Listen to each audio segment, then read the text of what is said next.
Taste the Daily. VK. சசிகலாவை முன்னாள் முதலமைச்சர் ஓ பன்னீர்செல்வம் சந்தித்திருக்கிறார். இது தொடர்பான விவரங்களை செய்தியாளர் சுரேஷிடம் நாம் கேட்கலாம். சுரேஷ், அண்ணா நினைவிடத்திற்கு வரும்போது ரெண்டு பேரும் பரஸ்பரம் சந்திச்சுட்டாங்க, நலம் விசாரிச்சுட்டாங்க அப்படின்ற தகவல் வெளியாக இருந்தது. அதை தாண்டி கூட்டணி குறித்தோ இல்லை வேறு அரசியல் ரீதியாக ஏதேனும் பேசினாங்களா? என்ன விவரம்?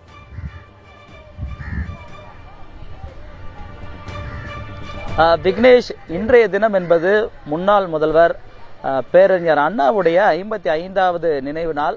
இதையொட்டி அரசியல் கட்சி தலைவர்கள் மற்றும் அரசியல் கட்சியினர் தொண்டர்கள் இந்த காமராஜர் சாலையில் இருக்கக்கூடிய அண்ணாவுடைய நினைவிடத்துக்கு இங்கு அலங்கரித்து வைக்கப்பட்டிருந்த அண்ணாவின் உருவப்படத்திற்கு மலர் தூவியும் மலர் வளைத்தும் மரியாதை செலுத்தினர். அந்த வகையில்தான் முன்னாள் முதல்வர் ஓ பன்னீர்செல்வம் இங்கு அண்ணா நினைவிட பகுதியில் இருக்கக்கூடிய அந்த உருவப்படத்திற்கு மலர் தூவியும் மலர் வளையம் வைத்தும் மரியாதை செலுத்துவதற்காக இன்று காலை வருகை தந்திருந்தார். அவர் அண்ணா உருவப்படத்துக்கு மரியாதை செலுத்திய பிறகு முன்னாள் முதல்வர்கள் எம்ஜிஆர் மற்றும் ஜெயலலிதா அவர்களுடைய நினைவிடம் அருகிலே அமைந்திருக்கிறது, அங்கும் சென்று அவர் மரியாதை செலுத்தினார். இதைத் தொடர்ந்து தனது காரில் வீட்டுக்கு செல்வதற்காக ஓ பன்னீர்செல்வம் அவர்கள் புறப்பட்டு வெளியே அந்த அண்ணா நினைவிட பகுதியிலிருந்து மெயின் ரோடு என்னக்கூடிய அந்த காமராஜர் சாலை பகுதிக்கு சென்றார்.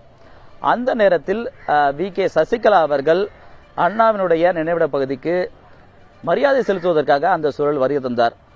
சசிகலா அவர்கள் வருகை தருவதை பார்த்ததும் முன்னாள் முதல்வர் ஓ பன்னீர்செல்வம் அவர்கள் தனது காரை விட்டு இறங்கி நேரடியாக வி.கே. சசிகலா அவர்களை சந்திப்பதற்காக சென்றார். முன்னாள் முதல்வர் வருவதை கண்டதும் சசிகலா அவர்களும் கீழே இறங்கினார். அவர்கள் இருவருமே தங்களுக்குள் ஒரு பரஸ்பர ஒரு நலம் விசாரிப்பாகவே இது அமைந்திருந்தது. தொடர்ந்து சசிகலா அவர்கள் அதிமுக பிளவுபட்ட அதிமுகவை ஒருங்கிணைப்போம் என்ற ஒரு குறிக்கோளை நோக்கத்தை செயல்படுத்துவோம் என சொல்லி வரக்கூடிய சூழலில் முன்னாள் முதல்வர் ஓ பன்னீர்செல்வத்துடன் இந்த சந்திப்பு என்பது அரசியல் வட்டாரத்தில் முக்கியத்துவம் வாய்ந்ததாக பார்க்கப்படுகிறது. ஏனெனில் ஏற்கனவே சசிகலா, டிடிவி தினகரன், ஓபிஎஸ் ஆகிய 3 பேரும் அவர்களுடைய ஒருங்கிணைந்து செயல்பட்டு பிளவுபட்ட அந்த அதிமுகவை மீட்போம் என்ற ஒரு கோரிக்கையை தொடர்ந்து வலியுறுத்தி வருகிறார்கள். இருந்த போதிலும் அதிகாரப்பூர்வமாக அதிமுக என்பது எடப்பாடி பழனிசாமி அவர்களிடமே இருக்கிறது. அந்த கட்சி என்பது வலுவாக இருக்கக்கூடிய நிலையில் இவர்கள் 3 பேருமே, அதாவது டிடிவி தினகரனாக இருக்கட்டும், ஓபிஎஸ் ஓ பன்னீர்செல்வமாக இருக்கட்டும், சசிகலாவாக இருக்கட்டும், அதற்கு எதிரான ஒரு சூழலைத்தான் தொடர்ந்து கையில் எடுத்து வந்து கொண்டிருக்கிறார்கள்.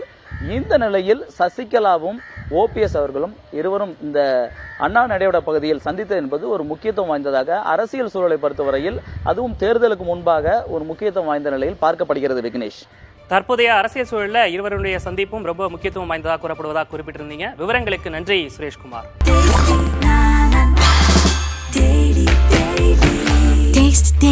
Taste the Daily.